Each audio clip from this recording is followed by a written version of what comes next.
22. La liberación verdadera del espíritu. Con lo que hemos dicho hasta aquí, estamos en condiciones de responder las tres preguntas fundamentales que los hombres raramente se hacen alguna vez en su vida. Estas tres preguntas son: ¿quién soy yo? ¿Por qué estoy aquí?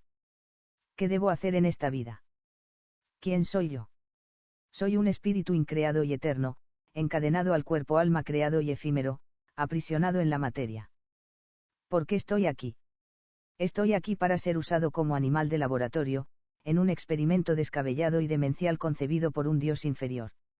Este plan requiere del aprisionamiento de un espíritu eterno, a fin de utilizar su potencia antimateria para impulsar la evolución de ese engendro impuro y perecedero denominado cuerpo-alma.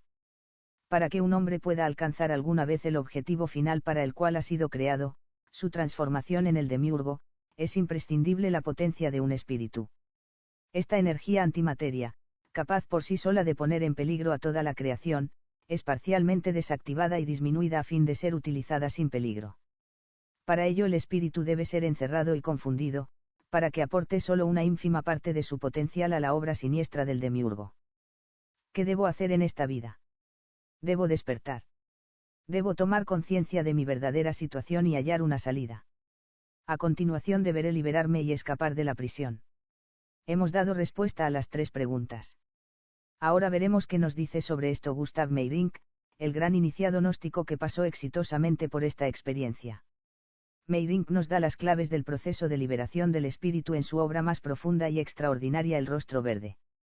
Vamos a repasar estas claves aquí, porque son una respuesta perfecta a la tercera pregunta que nos hicimos sobre qué debo hacer. Después agregaremos varias cosas más. Dice Meyrink que el segundo nacimiento es espiritual, el segundo nacimiento es cuando se libera el espíritu, el segundo nacimiento espiritual nos lleva a la vida eterna.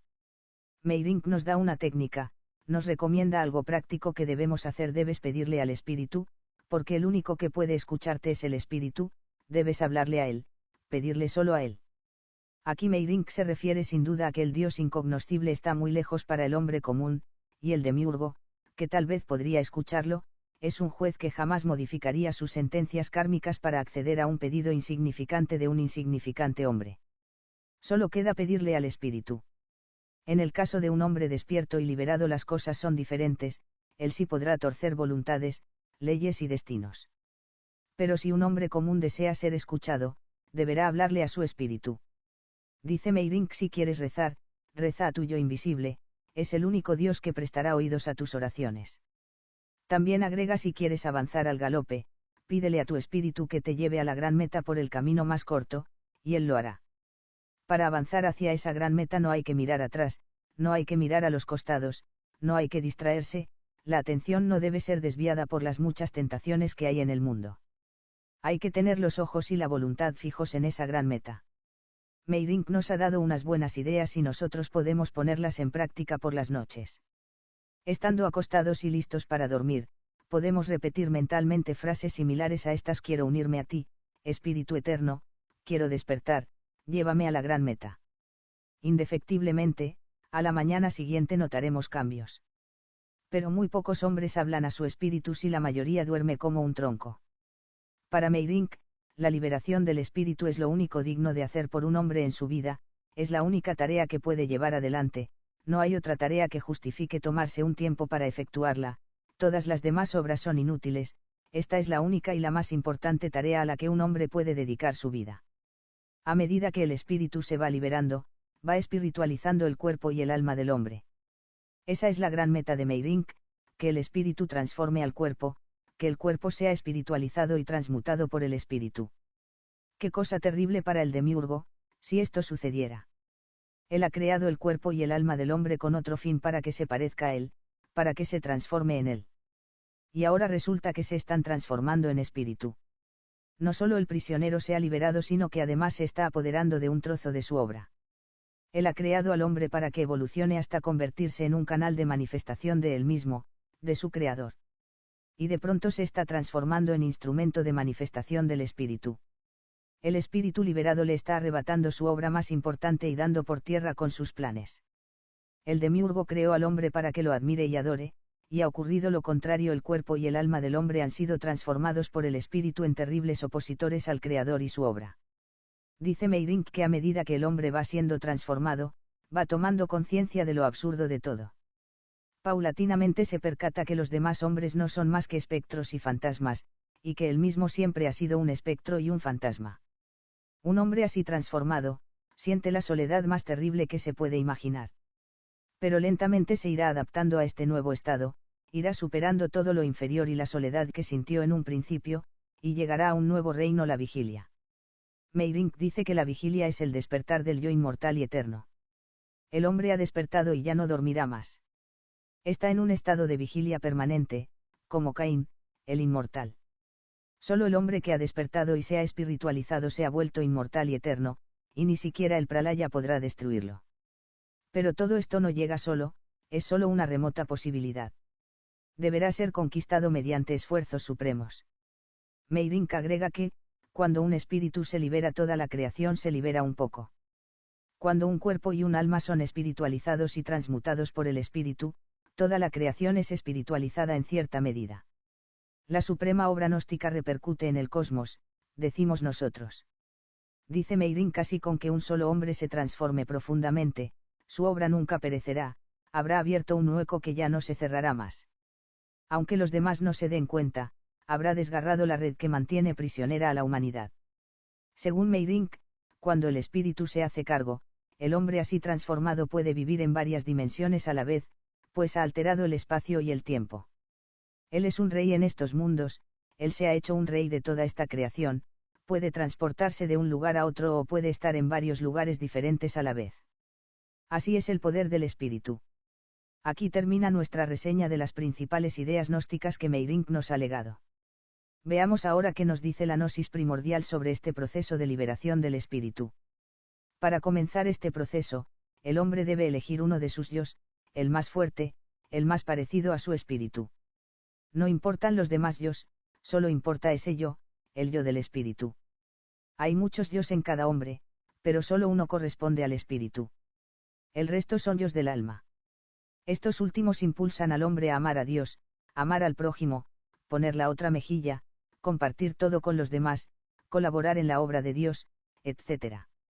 El yo del espíritu, por el contrario, es el máximo opositor al Creador y su creación. Es preciso distinguir entre el yo que corresponde al espíritu y al Dios incognoscible, por una parte, y los demás yos, verdaderas legiones de diablos, por la otra. Santo Tomás decía distinguir para unir, y un gnóstico diría distinguir para desunir. Distinguir para discriminar mejor, para poner cada cosa en su lugar y aceptar lo bueno y rechazar lo malo. Aceptar lo que nos despierta y libera, y rechazar lo que nos encadena y aprisiona. Distinguir para desunir y separar los dos bandos irreconciliables, en pugna dentro del hombre. Distinguir y separar para salir de la confusión, para situar cada cosa en el lugar que le corresponde. El espíritu en el hombre representa al Dios incognoscible. El cuerpo y el alma del hombre representan al Dios creador. Eso es lo que debemos distinguir, el bien y el mal dentro del hombre. Ya dijimos que el hombre tiene ante sí dos caminos y deberá elegir uno de ellos, el camino del espíritu o el camino del alma, agrandar el yo o renunciar a él, reflejar al incognoscible o reflejar al demiurgo. Quien elija el camino del alma será disuelto en el demiurgo. Quien elija el camino del espíritu deberá enfrentar al demiurgo y luchar contra él cara a cara, única manera de liberar su espíritu. En esta lucha final, el demiurgo será la gran fuerza disolvente, también llamada Kundalini, el demiurgo en el hombre. Si el guerrero fracasa, no tendrá una segunda oportunidad en ese Manvantara. Su yo podrá ser desintegrado en 1000 pedazos, morirá o se volverá loco. En los manicomios hay muchos de estos casos, guerreros vencidos por la fuerza Kundalini del demiurgo. En el mejor de los casos se convertirá en un adorador permanente del Creador, o en un maestro de la logia blanca. Por el contrario, si el yo del espíritu es lo suficientemente fuerte, podrá vencer al demiurgo Kundalini y liberar al espíritu para siempre. Perderá su conciencia por breve tiempo y resucitará luego como espíritu. El guerrero podrá apoderarse, además, de la fuerza Kundalini y usarla contra el mismo demiurgo.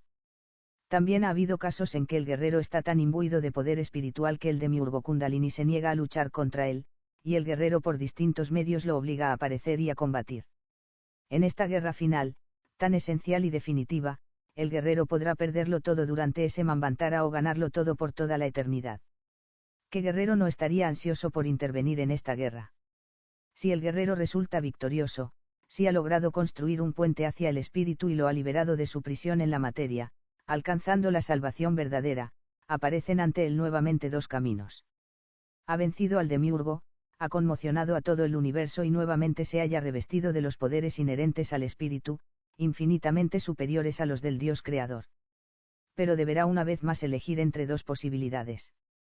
Uno de esos caminos es retornar al reino del Dios incognoscible de donde ha venido y no retornar jamás al infierno del demiurgo. En ese caso, volverá a ser lo que era antes de su encarcelamiento en la materia. El otro camino, por el que generalmente opta la mayoría de los espíritus liberados, es quedarse en este mundo para luchar por la liberación de los demás espíritus cautivos. Entonces, o abandona para siempre su cuerpo y su alma y regresa al mundo de donde proviene, o decide permanecer aquí y continuar la lucha por la liberación de los prisioneros del demiurgo. Si decide quedarse se habrá convertido en un salvador de la humanidad y del mundo, en un Divya inmortal y eterno, en un nuevo miembro de la Orden Negra de los Guerreros del Espíritu. Cuando un espíritu liberado opta por permanecer en el infierno del demiurgo para continuar la lucha, hasta que haya sido liberado el último de los espíritus encadenados, deberá utilizar su cuerpo y su alma como instrumentos. Pero su viejo cuerpo y su vieja alma, creados por el demiurgo, no son aptos para contener a un espíritu que ha roto las cadenas y ha recuperado sus poderes. Serían inmediatamente desintegrados. El espíritu habrá de transformar primeramente su cuerpo y su alma. Originalmente impuros, de materia demiúrgica y perecedera, el cuerpo y el alma serán transmutados por el espíritu en materia divina y eterna, el Vajra indestructible. El barro y el aliento del demiurgo se volverán así puros y gloriosos. Formarán con el espíritu una sola entidad, inseparable e indisoluble por toda la eternidad. El espíritu se habrá así revestido de Vajra, la materia divina que le permitirá actuar y desplazarse por los espacios y tiempos del plano del demiurgo, a la vez que producirá fenómenos sincronísticos casi continuamente.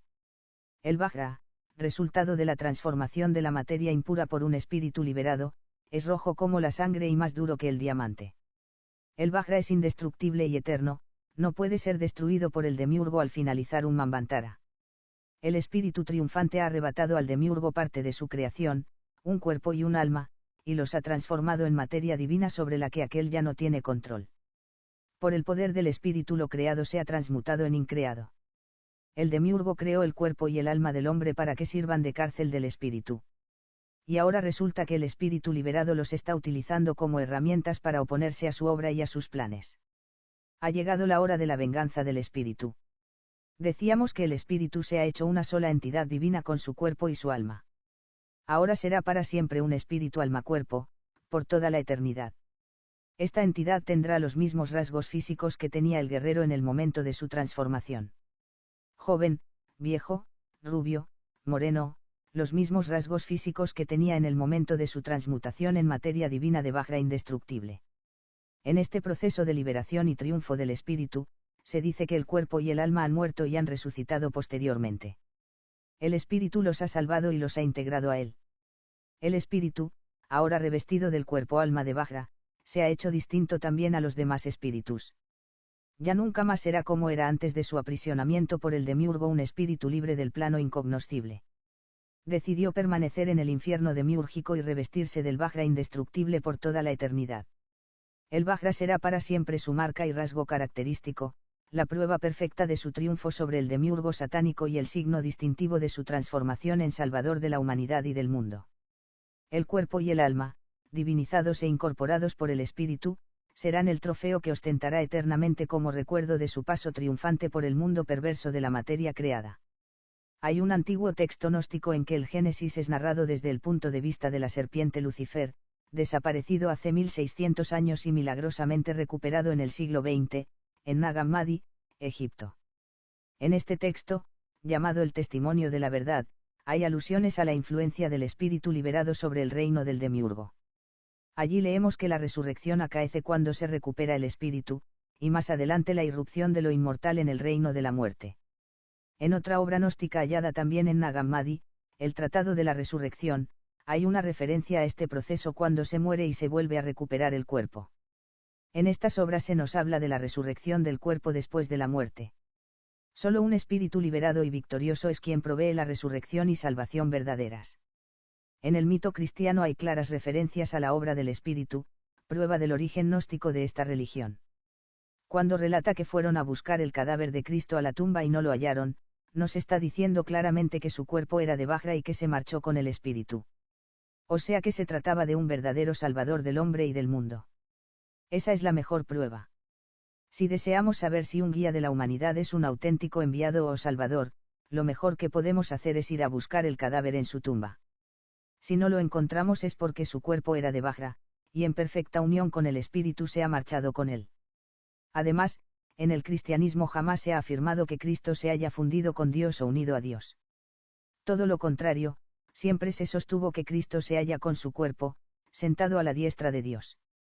Cuando se dice con su cuerpo, podemos agregar de Vajra.